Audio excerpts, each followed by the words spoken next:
Imagine a forest so deeply connected to its wild inhabitants that the very name means, home of leopards. At nearly 9,000 feet above sea level, Pakistan's Dagri forest holds centuries of stories about the relationship between humans and these magnificent big cats. That's fascinating how language preserves such rich ecological history. The elevation alone -2,720 meters puts this forest in a really unique position in the ecosystem. You know what's really incredible about that elevation? It creates this perfect sweet spot for biodiversity. The combination of altitude, climate, and terrain has made it possible for leopards to thrive there for generations, even as their populations have declined in other regions. Well, that makes me wonder, how do these big cats adapt to living at such extreme heights? So these leopards have evolved some remarkable adaptations.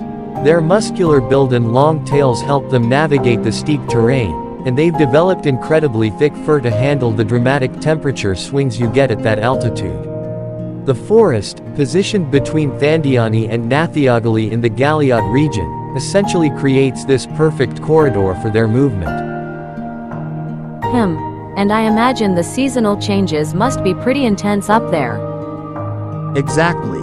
These high-altitude forests are like living laboratories for understanding climate change. The way species adapt to these intense conditions gives us crucial insights into how wildlife might respond to changing environments globally. And you know what's fascinating? The traditional ecological knowledge of local communities has tracked these patterns for centuries. Well, that's such an important point about the connection between cultural and natural heritage.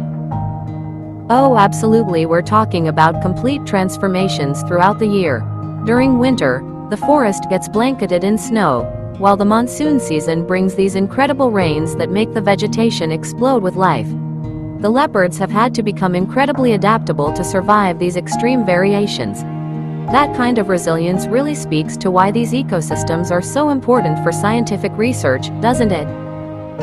So in a way, the home of leopards could teach us about creating a more sustainable future. Exactly that. These magnificent creatures and their mountain home remind us that the wild places we protect today aren't just preserving the past, they're securing vital knowledge for our future. And maybe that's the most important lesson from Dagri Forest, that sometimes, the answers to our biggest environmental challenges are written in the names and stories of places we've known all along.